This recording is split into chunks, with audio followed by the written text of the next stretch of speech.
You know, a lot of people say defence these days is attitude, and Yep. we see that the way the Bulldogs turn up every week. And look, Robbo, I was really impressed with at his presser after the game. He was asked about, you know, the finals, and he said, look, we've still got work to do the next 3 weeks, and it's a week at a time, which it is.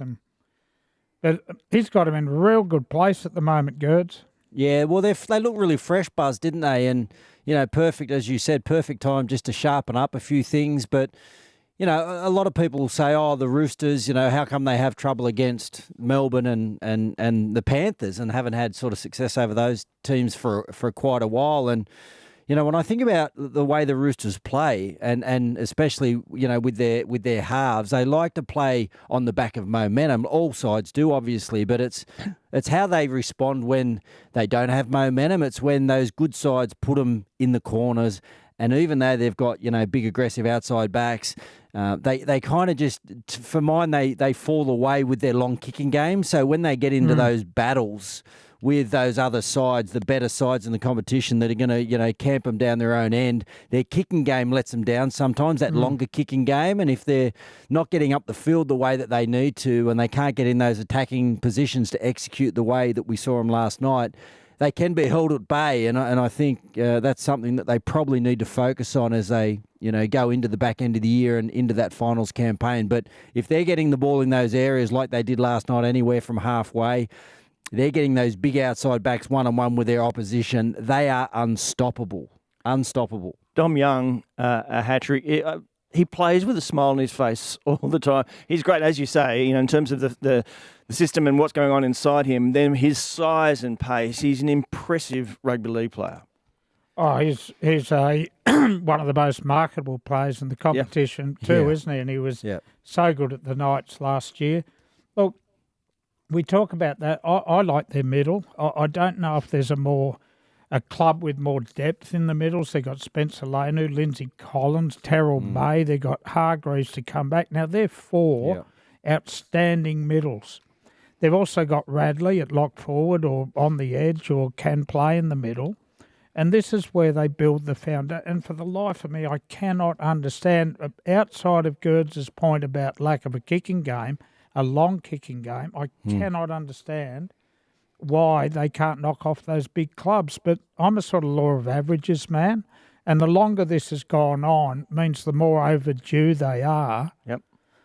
As we say, to sharpen up that game the next couple of weeks, I think they can trouble those big sides.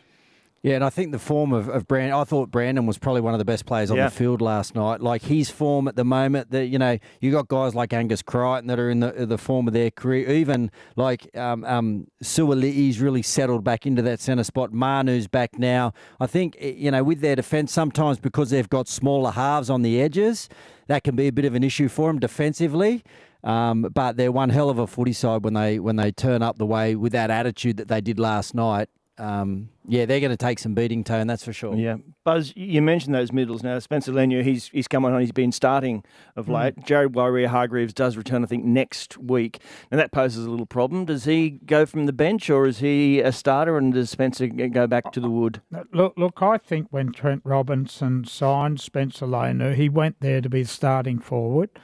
And I don't know if there was an ironclad guarantee that Robbo gave him, but he certainly suggested he'd do everything he possibly can to, and he's fulfilled that, you know, what he said to Spencer at the time. I don't mind the combination. I don't think Jared is less effective coming off the bench at all.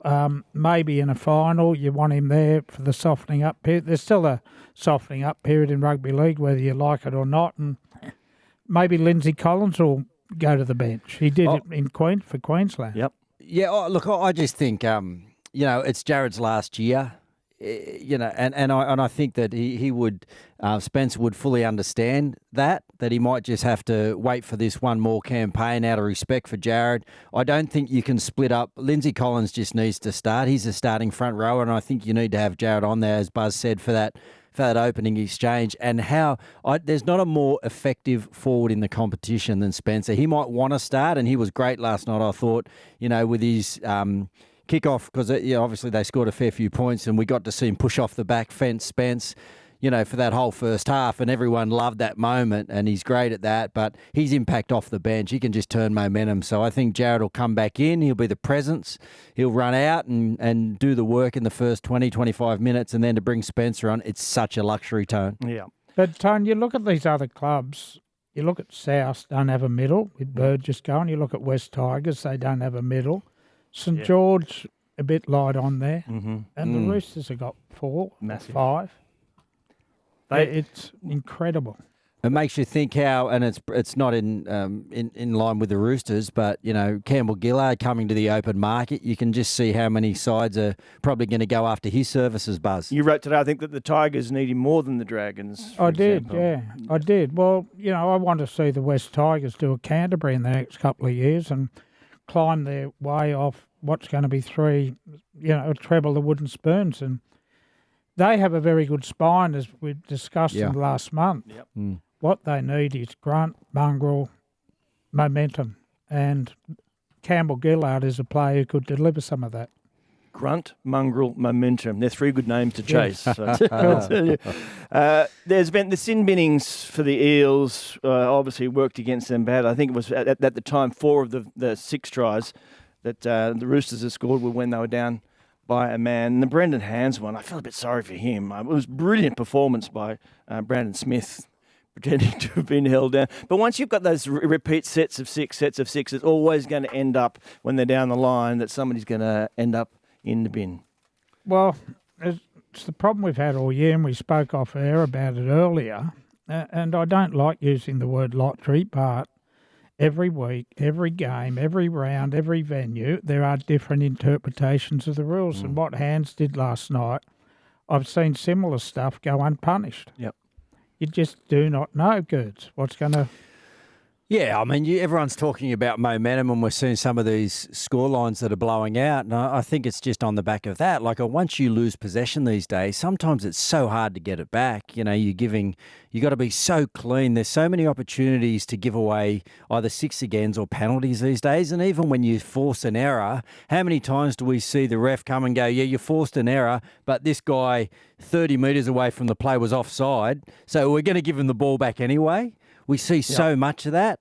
So, yeah, it's such a big part of our game now. I'm not sure what the answer is, but, unfortunately, the inconsistencies around some of the decisions that we're seeing, if we want to talk about the Melbourne, the first try in the Melbourne-Penrith game, how many times this year have we seen that try not being given? I would say 9 out of 10, maybe even more. 10 out of 10. But the other thing is, too, and we were just talking about the Hands sin bin. Now, Mitch Kenny whacked Grant Anderson high, did not miss him. Yep. Anderson off, Category 1, done for the night, can't play next week, right? Yep. And Kenny stays on the football field. Yep. And Hands went for nothing. That's so true. It worries me. It really, really worries me that we're going to get to a final, even a grand final. Yep. And look, these guys have got a really tough job because at the end of the day, we got technology. So it comes down to an opinion. Yeah. And some of them are 50-50 opinions. It's hard. Oh, It's walking into the studio. Wade Graham has arrived. Hey, Wado, how you going, buddy? Good afternoon, fellas. How are we going? All the better for seeing you. Hey, the difficult part, though, boys, is... we've been they've rolled out the line of black and white, especially with the obstruction. There needs to be black and white. Consistency needs to be black and white. Now, I've the whole time, Tony, said that, if you've got the right people in that box that have the experience, well, then you need to bring in discretion. That's why they're in the box. Because they've earned the right to go up there and make a decision on a situation that can't be black and white. Because sometimes the black and white side of it just doesn't actually, it takes common sense out of play. So we need the right people in that box to make sure that they can say, you know what, I've been around the game long enough. I know that guy wasn't going to get there. Or I know that guy was taken out on the inside shoulder. That's irrelevant, but we don't. And therefore, every now and again we have the game trying to make discretionary decisions on things where we all feel like it needs to be black and white if you're going to go black and white. And that's the concern for me. As we go into the back end of the season when all these decisions are so critical, What are they going to roll out? Are they going to roll out common sense and discretion, or are they going to take it back to black and white? Because that's what confuses me. But tell me this, you say about the people who are in that box. Surely they have, in terms of employing them, they've tried to employ the right people, surely, rather than going to the bus stop and picking up 4 people and throwing them into the room. That's what I'm saying. That's why they're in there. Yeah, but Gerds, the biggest problem is they've got a dozen people they use and they rotate them, okay? So they're going to do their review, and I spoke about, blowing up the footy department, the bunker and all that. They only need 4 people, 2 games each, and at least that brings consistency. We don't have all those different views. Wade, you're nodding. And no, I completely agree with you. First, I'm of the same chain of thought of Gerds in the sense where I think we need to have discretion. It can't be ruled black and white. If we ruled our game through the lens of black and white, there would be a million penalties and a million stoppages throughout the game because it's such an area that is played in the greys all the time. So with that instance on Thursday night, I actually think in my head it is a try because Isaac Tungo made the bad read on that lead line, and I know Howarth made contact with Cleary, but it was the defensive read that caused the try. But if we're talking about consistency of the rule, how it's been applied this year, it's no try. It's no try, totally. Which is why I suppose the fans and people who watch our game grow frustrated because if you watch another 3 games over this weekend and that same incident happens, it's going to be a no try every time. And I like Buzz's point. It's the second time you've done that. Yeah. And so I didn't do it on purpose. It's becoming defamatory. Where I think we should have less people in there. Like I know it's a big job and they can rotate it, but surely we can have 3 or 4 people who rotate every game each weekend. I know it's a full-time job, but there's got to be someone out there who can put their hand up and fulfill that role. And if we have less people rotating through that job, well, they're going to make the same decisions over and over and over again. So it's going to be more consistent instead of having, I don't know how many people they use at the moment, but for sure the number is too large in my opinion. So I think that's one way to solve the issue of consistency. It comes down to opinion, right? And I spoke to Graham Annesley, head of football, yesterday. And he said his footy department were sending in a group text when that Penrith try happened. They were split on it. Some thought it was a try, some thought it didn't. You walk in and say, no, in your opinion, it wasn't a try. No, if I watch the footy and I watch it from the way I view it, I think it should be a try because I'm using discretion. Isaac Tungo made a bad read, and that was what caused the try. It wasn't that Nathan Cleary got held up. It was because it was a bad defensive read. But if we look at how the other games are adjudicated, if I'm Penrith, I'm filthy that is a try because every one of those instances gets pulled back as an obstruction. They've been going on all year. Do you guys remember the Jake Trebojevic try at Combank Stadium, I think it was? Yep. When the defending player went for Jake to make him an obstruction. Yes. And the try was disallowed. Well, now, if you use common sense, you allow the try. Well, but players are smart too, right? We saw in the Cherry Evans instance with Kurt Capewell, he pulled up straight away. He knew Capewell had put himself in the wrong position, and he's experienced, he's smart. He just goes, well, I'm just going to stop here in the line and a bit of gamesmanship with the knowledge that he has, and straight away it's pulled back. But, that's one where I'm happy with it because Capewell did stop in the line. There wasn't really a defensive read. The way Metcalf got out the back, it actually, there was an advantage taken. But it's all about the consistency. So you're happy with either decision being the one as long as that's what's always the one. It's always the one. The thing is, it's such a big issue in the game. It's huge, and anyone who watches social media during a footy game, it's all anyone talks about. Yeah. But you then look at the television ratings, you look at the sellouts every week, and we cop it. And we turn up and we love the game. Yeah. All right, let's talk about Latrell and that photo. It's always a photo with the white substance quote. What is the latest? Where are we at with him? Well, he's in a bit of bother, Latrell. And look, it's really disappointing because you got to think this time 12 months ago, he was the Ken Stephen Player of the Year. Yeah. He was the South Sydney Rabbitohs Community Player of the Year, so there's no question about what some of the great stuff he does off the park. However, it's been well publicised now. He's been hit with a breach notice for being in a photo with a white substance. And the integrity unit about to fine him. His problem is South Sydney. He has to front the board, late next week it'll be, and explain himself what was actually happening, but also the other behavioural issues that, including the Triple M, F-bomb tirade, the Spencer Lanu, social media stuff, all that sort of thing. Now, Souths are over it, right? He's on $1.2 million a year, and from what I understand, they're going to say to him, we want an ironclad guarantee that this is all going to stop. And to make it stop, they're prepared to go as far as putting behaviour clauses into his contract. So, in other words, if he does step out of line and bring the game into disrepute, as this photo has, that is ta-ta. So I'm expecting he will get one final chance, but his contract will be adjusted so that Souths are in a position. And if he's not happy with this new clause, they'll say to him, well, it's all over. So that's specific clause, because on most contracts is the idea of bringing the game into disrepute sort of implied or in there or not? Well, it's in the code of conduct. Yeah. So when you sign your contract, you don't actually sign a contract with your club. You sign an NRL contract, Yep. And within the NRL contract, there's a code of conduct that you agree to. So that's where, if you bring the game into disrepute or an image can damage the game in that sense, that's where they have the power to come down and fine you.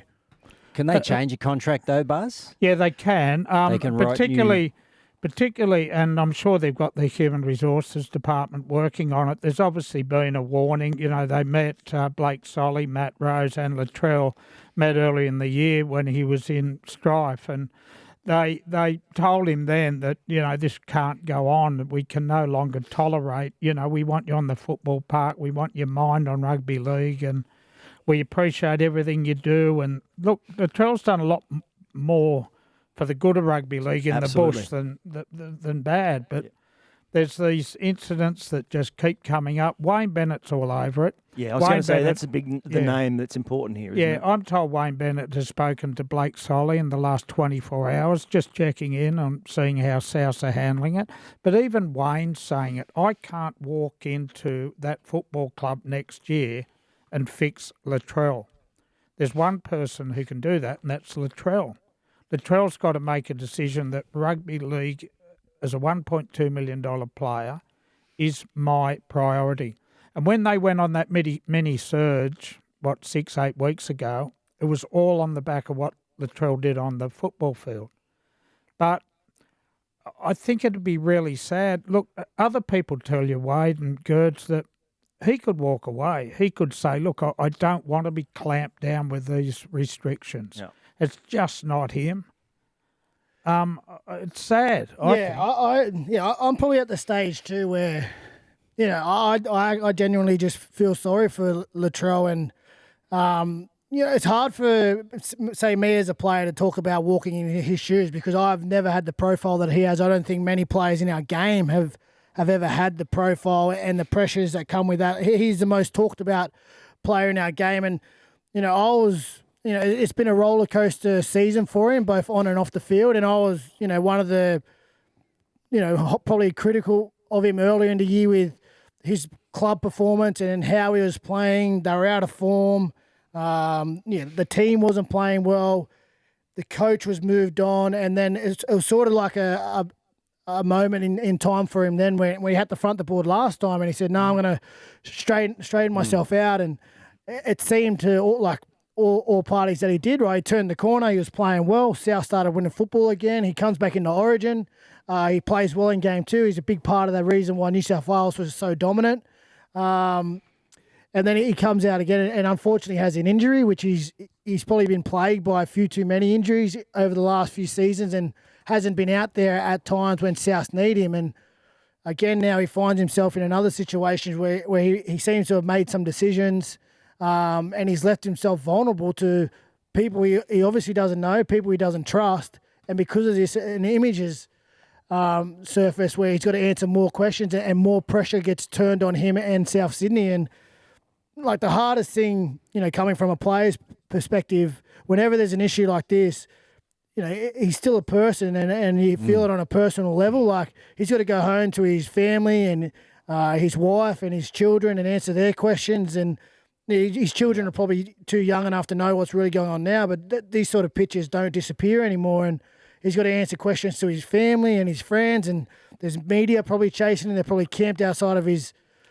front lawn. And it's not as if we haven't seen these, similar incidents happen with other players in the past, but it's just the fact of who he is, the profile that he has, and unfortunately the list is growing longer of issues where we have to keep talking about, situations he's put himself in. And again, I was happy to be critical of him at the start of the year, when it comes to his on-field performance and his output for what he was doing for his team in trying to win footy games. But, after this year, I know he's having some time away from the game now, and I really just feel sorry for the situations that he's found himself in, and I hope he, has the time off and gets his headspace right and comes back to the game, because there's no doubt like the game's better with Latrell in it for sure. We don't want to see him walk away. Yeah, absolutely.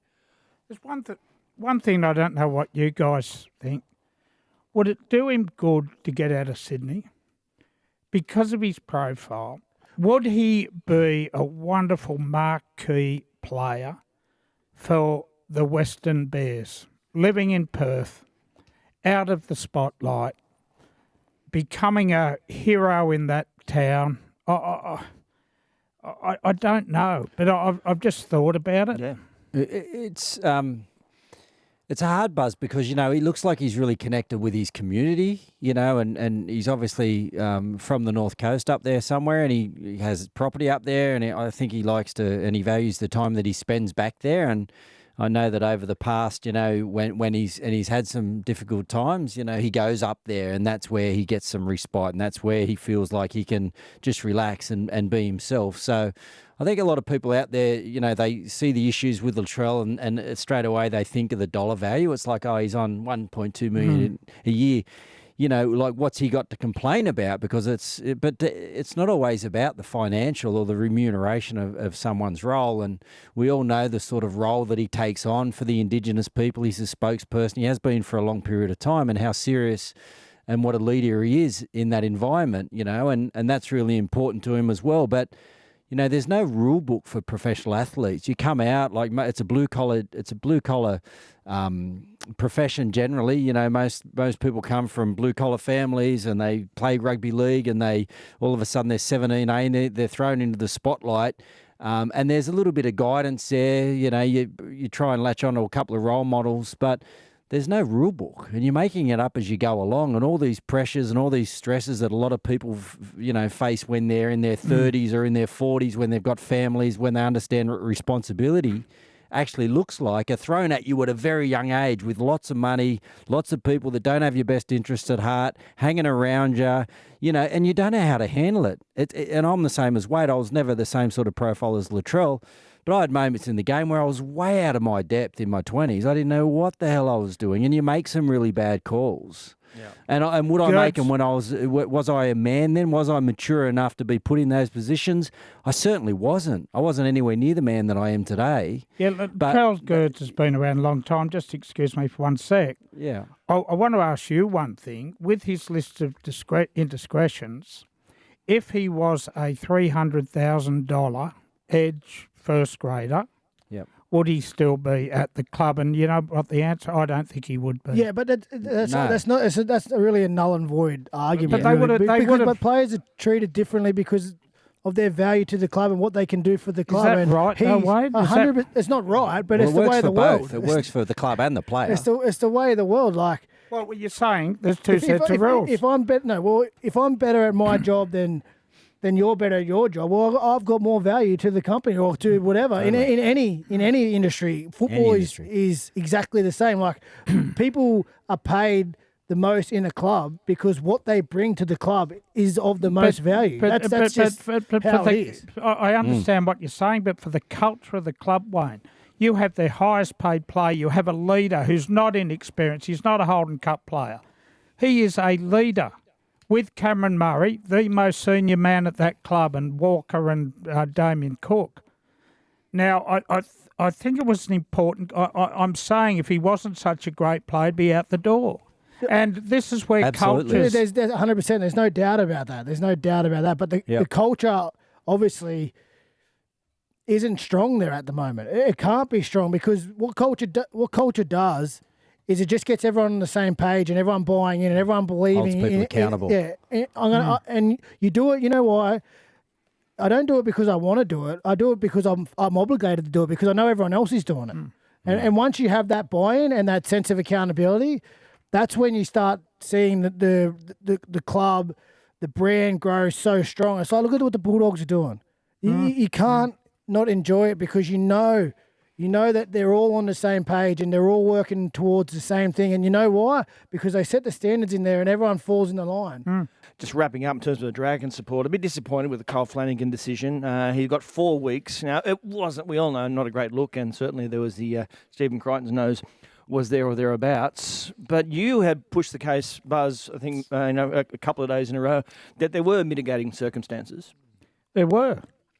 A player jumped on him, suffocated him, stuck his nose in his mouth, made a biting complaint, refused to go to the judiciary and back it up, and the player gets banned, kicked out for 4 matches. I think it's wrong. I think it's wrong too. I mean, he just... There was. Listen, I'm happy to say there was mitigating factors. There's no doubt in my mind that Stephen Crichton was putting undue pressure on him into the ground, and like we in today's game, you can't give facials. Like you can't make any contact with the head. And there's no doubt he was very tight and putting pressure on Cole from the top, and there was contact to the head. So I think the penalty could have went the other way, but the fact is, as soon as you determined that it was a bite, like Kyle's got to have some time on the sideline.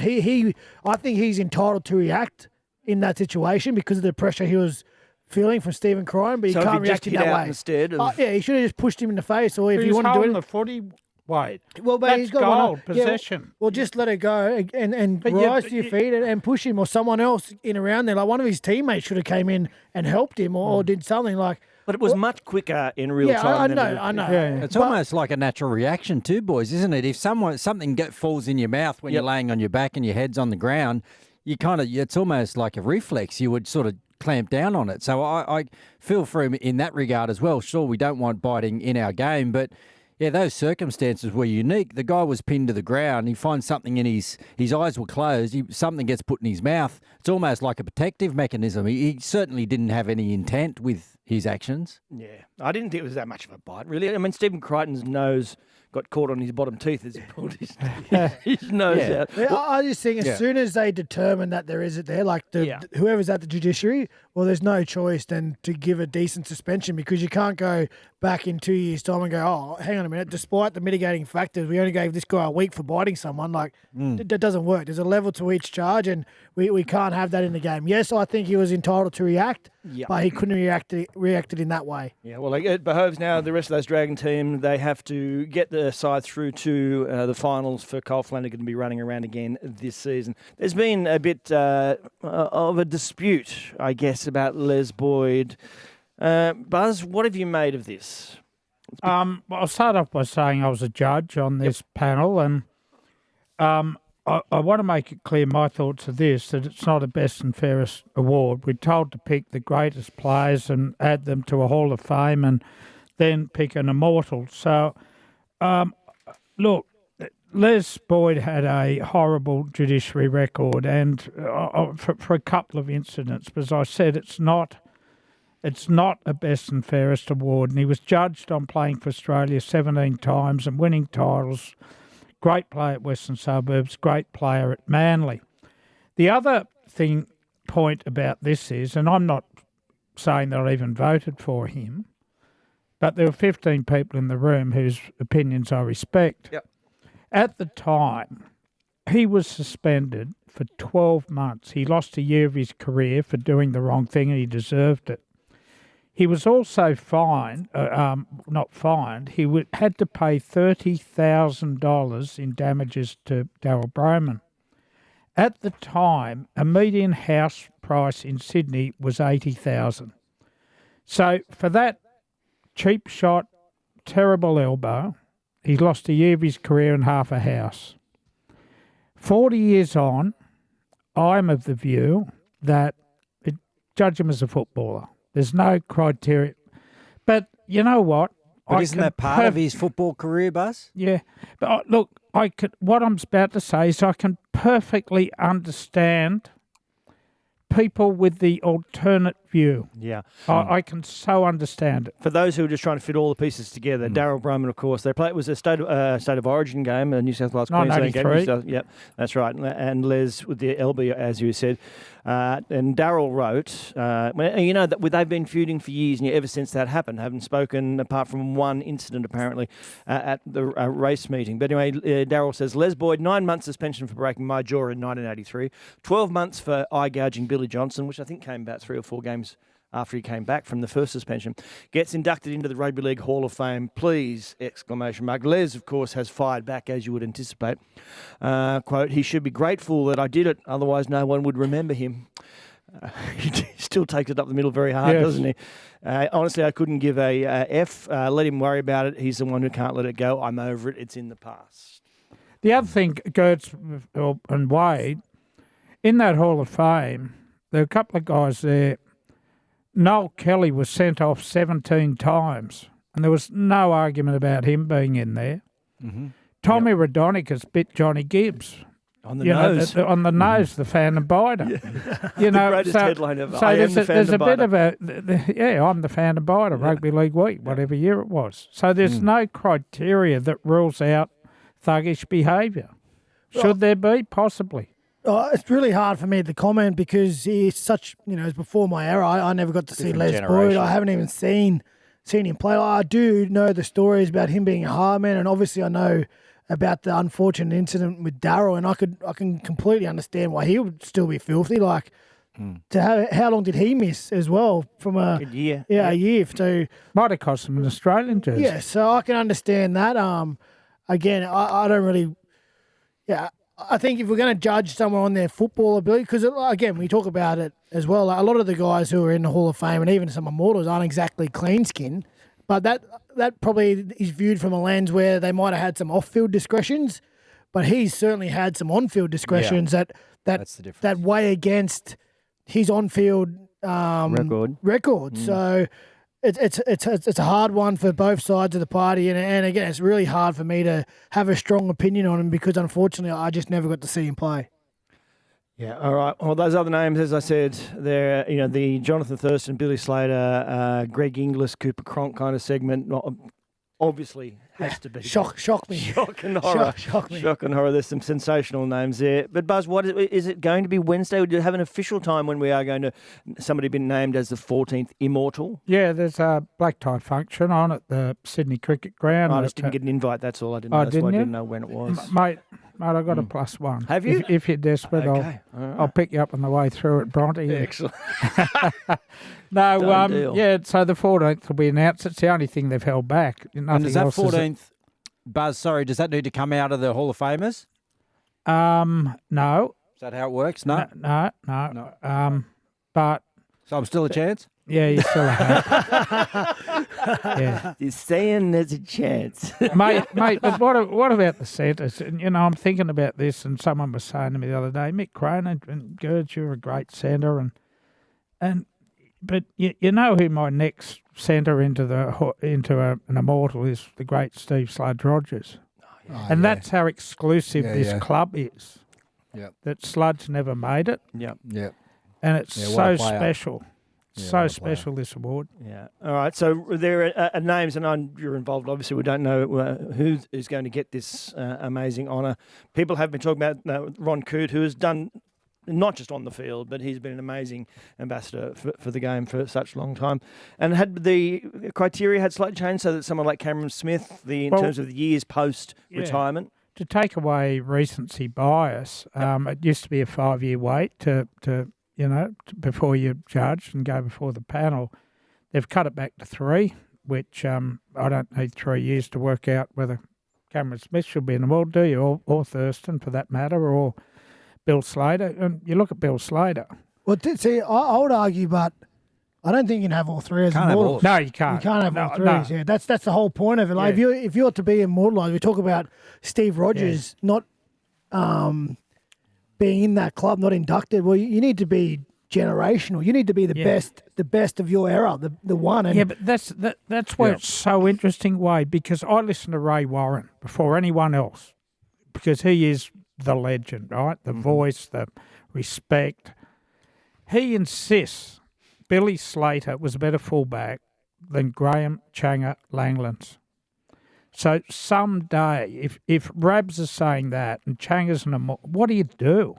And I agree, you can't pile them all in straight away, but I don't think I feel like it's hard. For sure, it's hard, and I feel like JT should be a walk-up star. But like, if we're talking about a player who played all these years and he was a teammate of Billy's, he broke every record we basically had.